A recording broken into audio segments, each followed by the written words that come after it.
What's up, guys? Welcome back to Sit Down with Sid Podcast. This is episode number 32. Our guest today is a small business development specialist and the founder of the Entrepreneur Cafe, who brings his 2 decades of experience implementing entrepreneurial based strategies to help startups scale. He's an author of The Entrepreneurial Spirit Lives, a 2016 Amazon top read, and Bridging the Entrepreneurial Divide. He also served as adjunct professor of entrepreneurship, most recently new media entrepreneurship at Loyola University in Chicago. Without further ado, it's an honor for me to have Mr. Cavanagh on today's episode. Hi, Cavanagh. How you doing, man? Sid, thank you so much for having me. It's good to see you again. Same here. Thanks so much. So why don't we start by you telling our audience a little bit about yourself, a little bit about your background. Absolutely. So again, my journey through entrepreneurship, Sid, has been one that has kind of taken place over the last 20 years, and it's been super fun. But my background, I've moved around a lot for work, but my background starts in Chicago. And if you've been to Chicago, Chicago is one of the most amazing cities on the planet. I absolutely love it. It's a city of blue collar workers and just a lot of great things. But it's also a city that has come over the years with a lot of challenges, from education to housing. And so my start really does, my origin kind of starts in the city of Chicago, kind of navigating access to education, navigating opportunity. And so my love for entrepreneurship really began in a city at a time when entrepreneurship was still looked at, Sid, kind of as this thing that only crazy people did, like Bill Gates or Michael Dell or some of the other, where it just seemed like, that's good for them. But why would anybody forsake a fantastic job opportunity to go out on their own and to risk it from that perspective? And so I think that's one of the things, that's kind of how things started. I would actually I'm trying to remember all the fun things. I would work at fairs as a kid, design and develop things from my own background and perspective that were from a small business thing. It was just anything. I just loved, there was something that fascinated me, I think, about the idea of someone that was willing to risk it all on a dream. If you just think about that for a second, I think for me, that was one of the big things. And what I did is I kind of took that with me throughout my young life. I remember going to a lot of business related events, Sid, as a kid, and you get these looks from adults like, are you supposed to be in here? Like, if this is a business event, this isn't, anything youth related.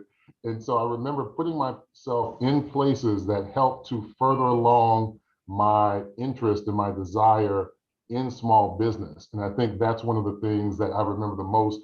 And when it came time for me to make that switch to college, I kind of took a lot of those entrepreneurial ideas with me, even though that wasn't my first choice. So let me ask you, now you were very successful in the corporate world, and then you switched from a corporate world. You said you wanted to follow the entrepreneurial path.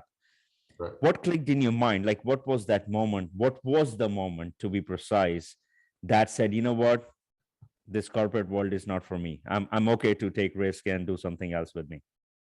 Wow. Okay. So that's a little bit layered, but an excellent question, Sid. I think because I had, and just kind of backtracking, I mentioned that I had taken all this youth entrepreneurship related things, just this love and this interest to college. But my first foray, or the path I thought I was going into, Sid, was mechanical engineering. I'd gotten into this amazing school in U of I that's known for engineering, kind of like a Purdue or some of the other schools. And so that was my goal. I loved automotives, and I thought that would be the path that I would go down.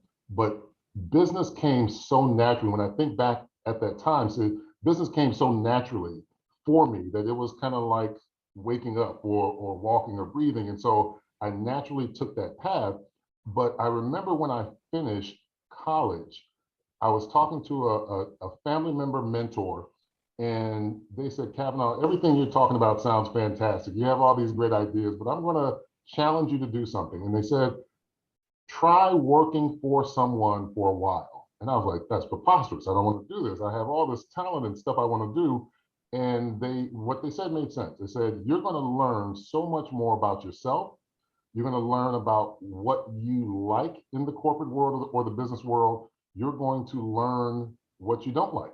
And you'll take all of that with you into whatever it is that you do next. And so I remember graduating from college with this degree in finance and marketing and small business management. And I remember taking that into publication, worked for this amazing publication. One of the magazines that they covered, Sid, was something called Ad Age. And so this awesome experience looking at brands from around the globe and how they function and operated and built.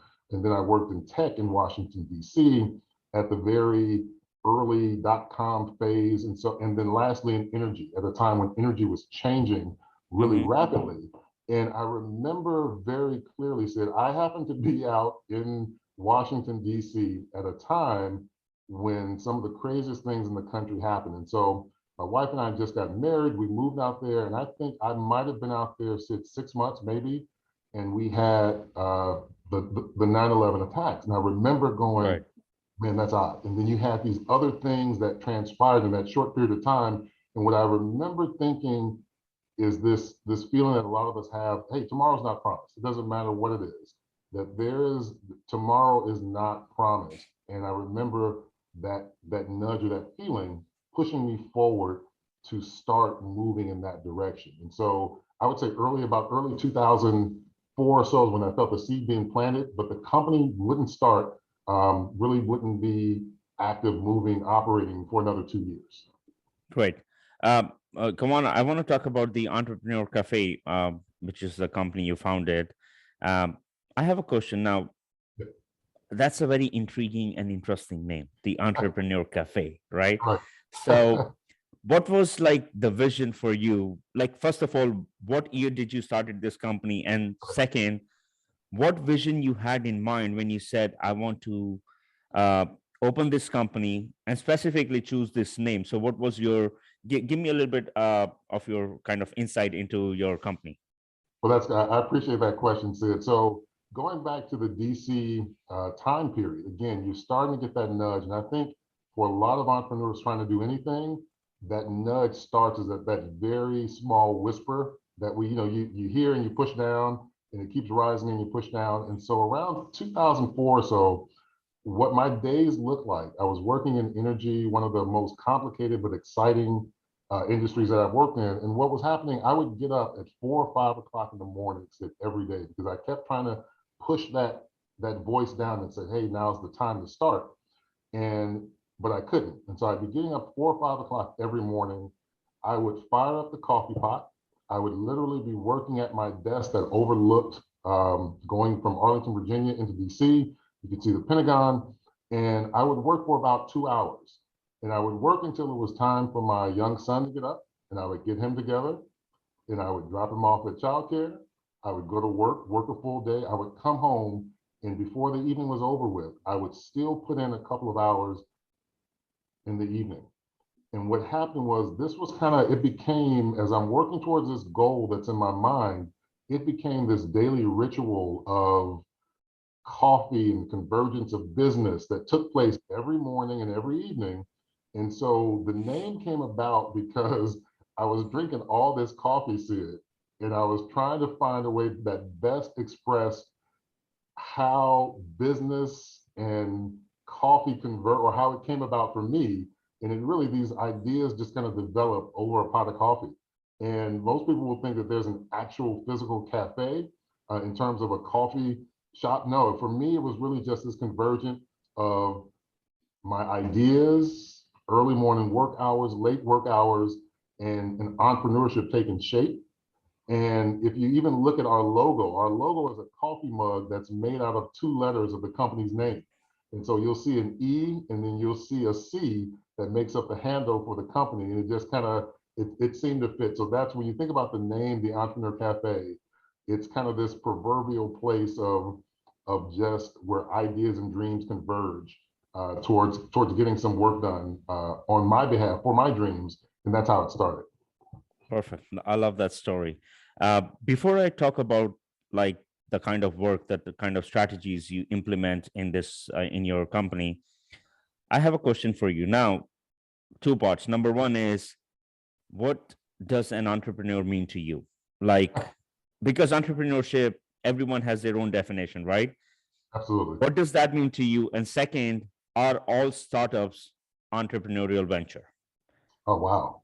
Okay, that's a good one. So now what I'm going to do, so I'm going to lean back on my academic teaching days. I remember having this very cookie cutter definition that I would use from semester to semester just to help individuals wrap their minds around, hey, what does this discipline mean? What does it look like?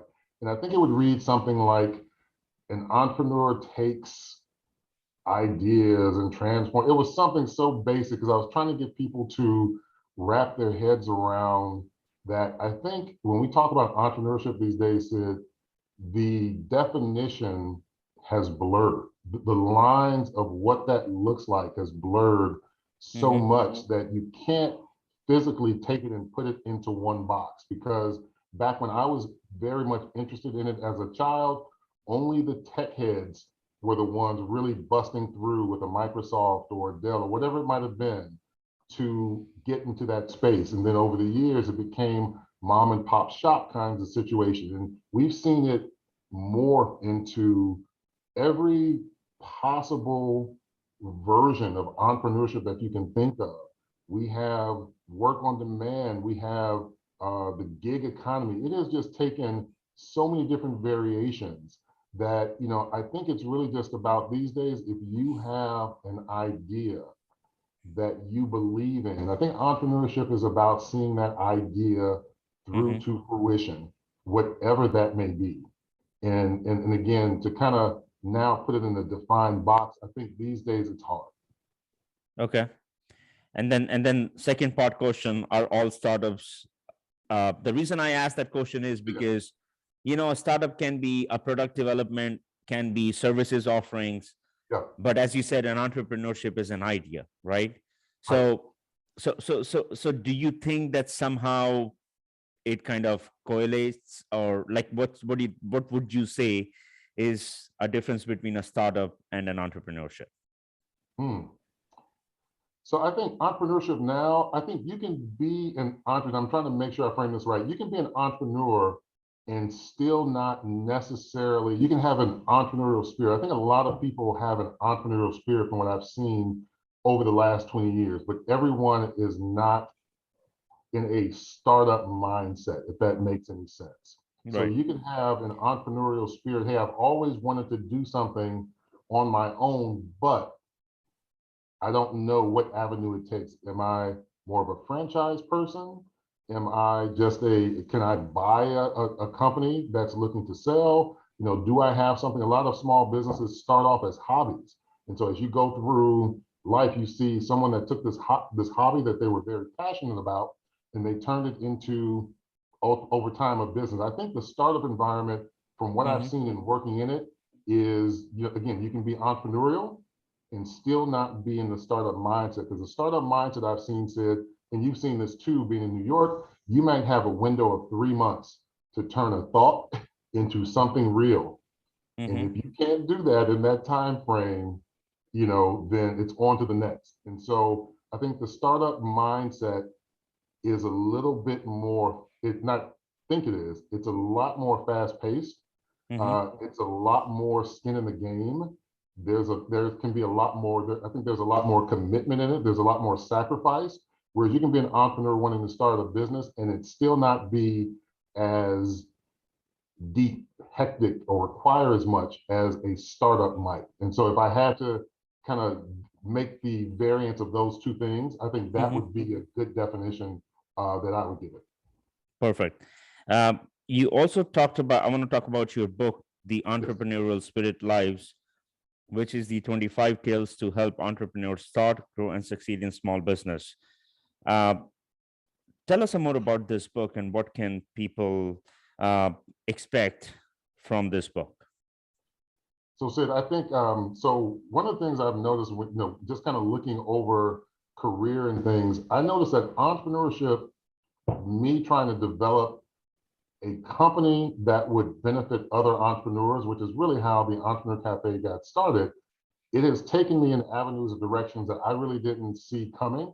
And what I mean by that is that it took me into a nonprofit space that I didn't see happening. It's taken me into education. Lastly, it's taken me into local government and helping small businesses navigate. And so I've seen it, so many different variations of it.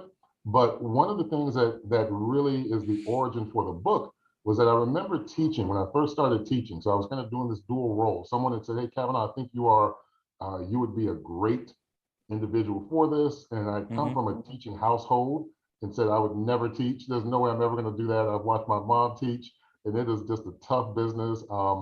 But they planted the seed, and I knew that I had something to offer. And so, but one of the things I noticed in academia, which was new to me, was that you can go through and kind of curate all this text and all this information, and it still might not serve the student that you are trying to serve. And what I found was that up until that point, I'd been writing on my own. So I've been writing articles for publication. I've been taking feedback in terms of questions. Hey, Entrepreneur Cafe, I have this issue, I have this problem. And when I saw that some of the academic textbooks weren't necessarily meeting the need, think about the size of these textbooks, hundreds of dollars, and then you might get through half of the text maybe. And then of that half of the text that you get through, how much is actually absorbed and retained? And so this really came about of how do we meet entrepreneurial education needs in a different way? Meaning that if your time is being pulled and from a bunch of different medias, which is kind of where we are nowadays, do we have the same amount of time to absorb a phone book style textbook? And so this kind of started with, okay, hey, there's a real problem. How do I help advance entrepreneurial education? How do I do it in a different way? And so when we started this book, when I started kind of working on this book, Sid, I think I had maybe 50 chapters in it, which is why the title has the name 25 in there. And then I went through and went, okay, wait a minute, I thought you're trying to do something different. Are you going to require people to sit down and trudge through 50 chapters to get to what they need, if they need it right now? And so we immediately went out and took out 25 chapters, 25 of the best chapters, and said, okay, here we go. If I'm doing this right, then whether you are someone that just has a basic idea for a business, whether you are taking a small business management course, whatever it may be, you should be able to work through these very core entrepreneurial chapters in a manner that you can get through at your local coffee house, sitting on your couch. And by the time you finish, you may not know it or not, but you have actually worked through an entire business plan and you may not even know it. And so that was the whole process, and the whole idea was, how do we take some of the headache and the learning curve out of growing a business? And the book just seemed to really fit that gap at that time.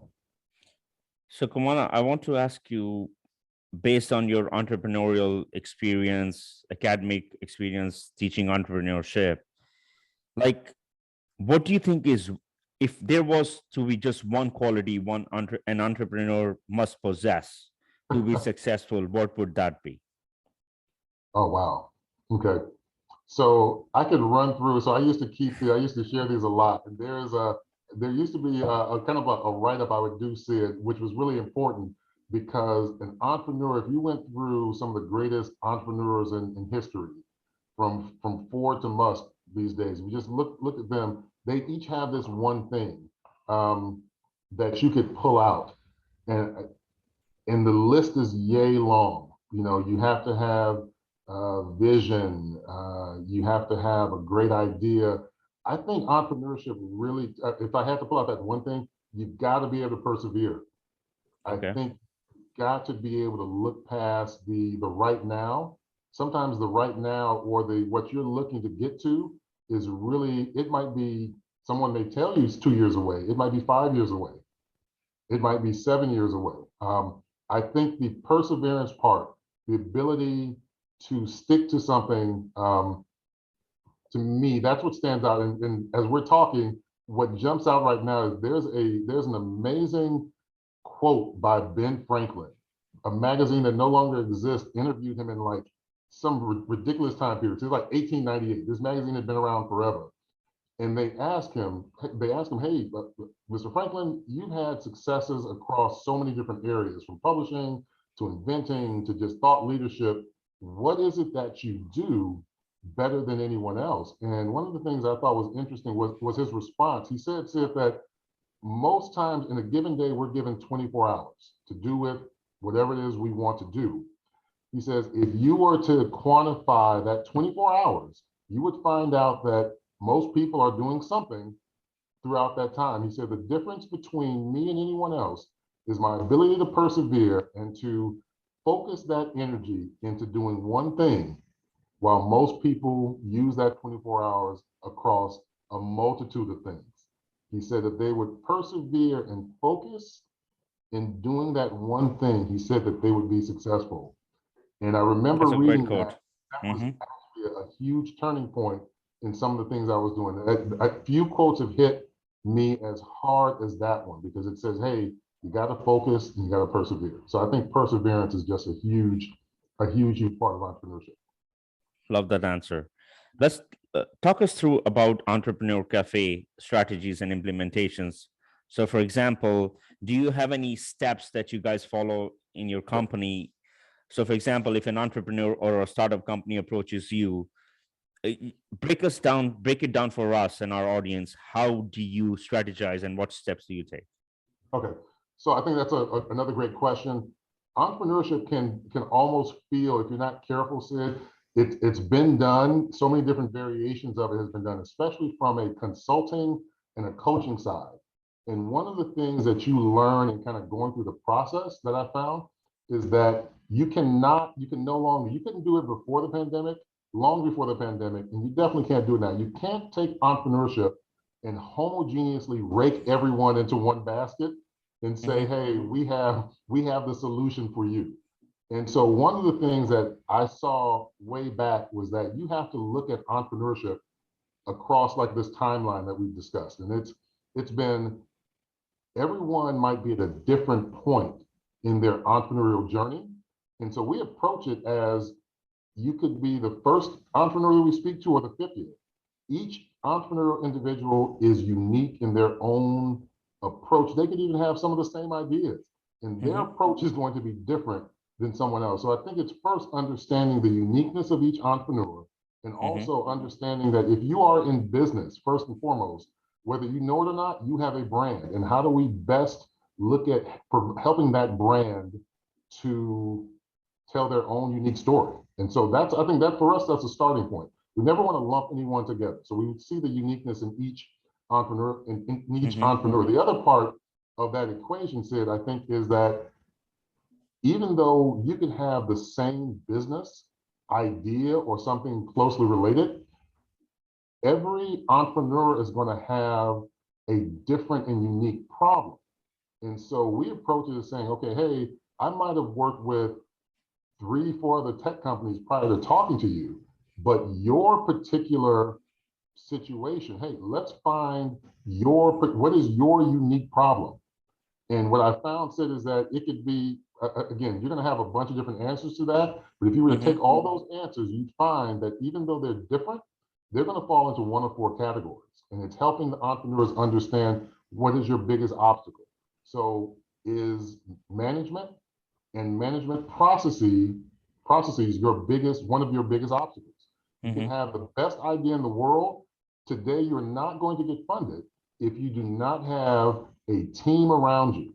They're not funding lone wolf entrepreneurs anymore. They want to know that there's someone that's going to be the face of the company. They want to know that someone is overseeing financials. They want to know that someone's overseeing tech. They want to know that there's someone that is capable of handling marketing. And so first and foremost, is management processes one of your issues? We help you to identify that. The second thing is just really understanding. I'm sorry. I just want to ask on that. So as you said, like, it's very important for them to build a team, do you guys kind of spearhead that also? And like, what, we will hold your hand, walk you through this path and help you build a team as well? Absolutely. So again, and I'm glad you paused on that. So let's just take the management and management processing issues. So a conversation I was having yesterday centered around, do you have a database system in place? And so if you think about a database system, you can think from everything that's as high up as Sugar CRM and Salesforce, which is really out of the reach for most entrepreneurs, to something like a HubSpot that we talked about yesterday, which is a little bit more grassroots for entrepreneurs. And so if it is an issue of processes or systems, okay, what system are we trying to develop? And so we can pinpoint that and really figure out, hey, here's a turnkey, or here's something else that might help best fit that. If it's from a managerial perspective, we can help entrepreneurs figure out where their biggest gaping management hole is.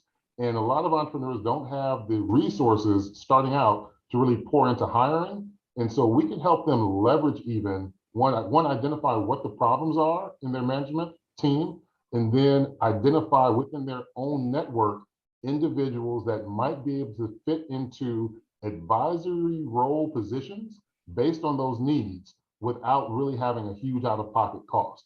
And that's just, outside of nominal consulting fees to the Entrepreneur Cafe. It's really every company is going to be so different. So I'm glad you asked that, because it helps us to kind of focus in on one of those main core issues, which is management or management processes. Okay. So now we go back to, so once that is done, what's the next step?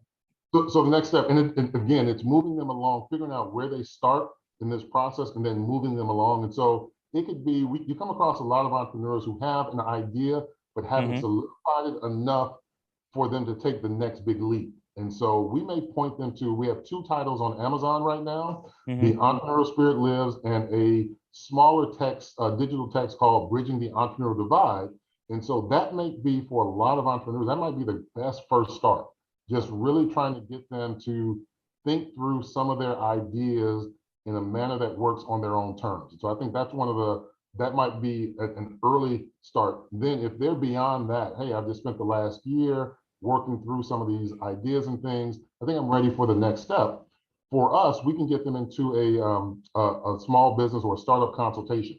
And it really falls into 2 hours of really looking at critical small business planning core topics that help them to not waste a lot of time and not waste a lot of money. So you'll know going into even the business planning phase, hey, this is a big glaring opportunity. We had I got reached out to from someone whose funding fell through for a media venture.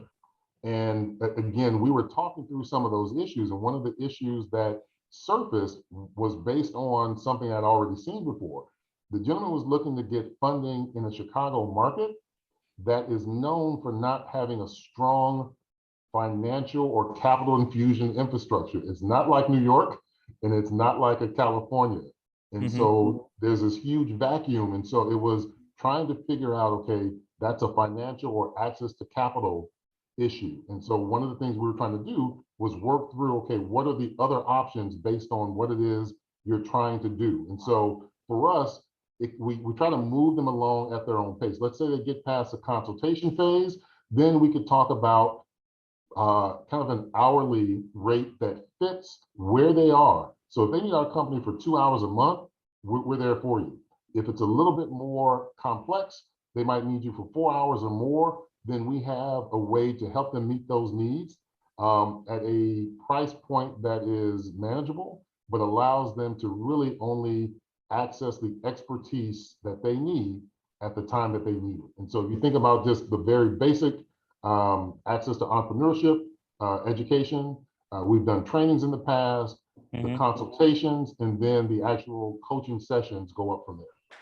So is it like a contract-based system per se? Like, is there a minimum commitment to kind of sign on Entrepreneur Cafe? Also, is it like depends once again on each business? It's really dependent, but what we try to, from experience, what we found is that you're going to get the best amount of value from that at a 2 hour minimum. And so that's kind of where things start for us. You can work through some core, let's say you're having this month, the month of February, you've seen some challenges that you'd really like to dial into. That 2 hour minimum time commitment really does allow us, from experience, allows us to delve into that issue and really work at how do we provide solutions for that problem. So is that the 2 hour minimum, the initial consultation? No, no, Or no. The 2 hour minimum it's a small, it's like an hour and a half, and it's in a price point of something like $125, and so is it's it real basic. weekly, Yes. bi-weekly, monthly? How? No, no, no. So the consultation is kind of a one-off. Hey, I've been kicking around these ideas for the past year.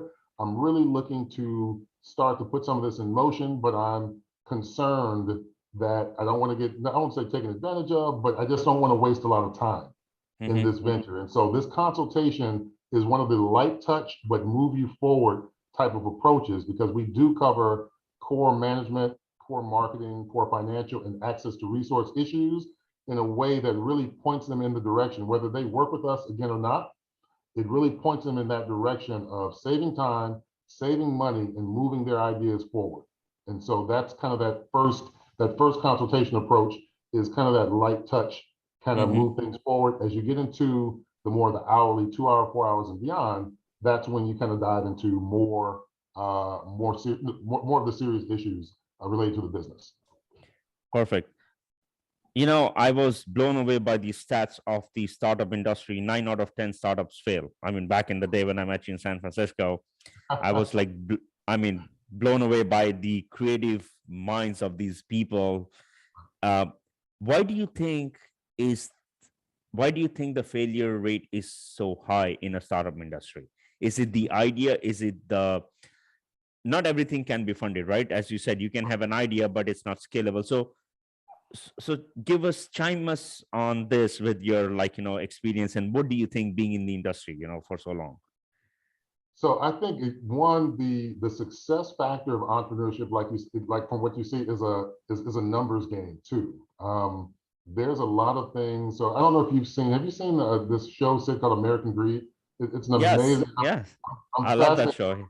I was about Yeah. to say, okay. I thought it was just me. I'm absolutely fascinated by the show, but it really points out some key success and failure issues in entrepreneurship. So you kind of know that startup growth and success is a numbers game. The guys who fund these amazing companies like your Ubers and everything else, they Mm-hmm. know that it's a numbers game. They know that they can bet heavy on that type of unicorn, knowing that the other, like you said, 9 are going to fail. And so one of the things that you've seen is, even from coming from the Midwest, is there access to capital? You can have the best idea on the planet, but if you don't have access to the funds that can help you take the next level, then there's a problem. And if you can't tap into another market, again, we had an entrepreneur here that had to move to Silicon Valley to get this amazing idea funded because there was a vacuum in the Midwest in terms of financing. I think the other aspects of the success, Sid, is that sometimes you have, as we've seen in the show, you just have entrepreneurs whose ideas aren't very realistic, or the manner in which they go about them are a little bit too grandiose. And Mm-hmm. so I think that can be a part of it. Sometimes you have to have people in your corner, which is kind of going back to the whole management piece. There has to be people in your corner that are telling you, hey, that might not be the best thing to do this month.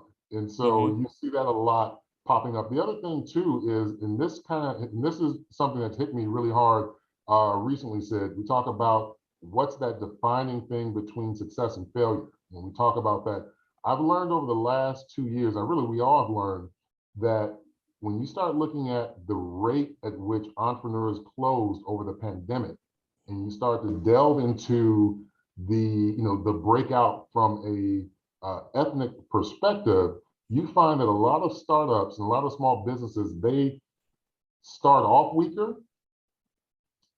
And that could be everywhere from, did they get the proper mentoring before they even started? Did they have people in their corner that mentored them and pointed them in the right direction? Did they have the same access to funding if the baseline amount of funding for a startup, just before they even get to a round, is something like $125,000, and then you have disadvantaged groups only accessing $25,000? There's a big discrepancy. And then on you go. Are you able to get your product out to customers in a cost-effective manner? when you work through all those things, one of the things I learned that really helped me see this splitting difference between success and failure is that a lot of businesses said will start off weaker. When the Mm-hmm. storm comes, their house is made out of straw. And so that storm will shake that house down to the foundation. And when the storm is past, it is harder for them to recover if they can recover. And you see where others kind of maybe weather the storm. The Mm-hmm. businesses that started off weaker in the first place are now the ones that are kind of been left in the rubble. And so I think those are some very clear distinctions of drawing that line between success and failure in small business. I love that answer. Couple of things before we wrap this up is uh, what advice would you give to someone who is trying to become an entrepreneur? I mean, you have touched a lot of things in detail, but once again, for an upcoming person who wants to follow this path, what advice would you give him or her? Wow, okay, that's a man. I'm starting to get up in the years there, Sid, and so I have to have to reach back for some of these things. But what I'll do is I'll tie that into kind of our paths crossing years ago. I always tell people, if you can, find people that want to see you win in this journey of life and vice versa, meaning that you want to see them win and they want to see you win, and then hold on to them. Hold on to people that genuinely want to see good things happen for you and for you to be successful. And so when I think about that, that's one thing that comes to mind. I'm trying to think another thing, and that's just really, and what you'll find is that Sure. here we are, 5, 6 years later from when Yeah. we first met having this conversation. Yeah. And so that's what I mean. I think oftentimes I don't look at my own personal journey as anything that I've done personally. I think every step along the way, I've just had a lot of good favor. Someone has stepped in to kind of help me take the next level, and I've tried to do the same thing. And so that's super important to me. The other thing I'm really just trying to think off the top of my head. Uh, there are things I think on the success side, too, I'm kind of reaching for. There are things I think that people don't understand that we're talking success. Uh, Find people that want to see you win. I would say lean into change. If I'm really kind of reaching for look at the last 2 years.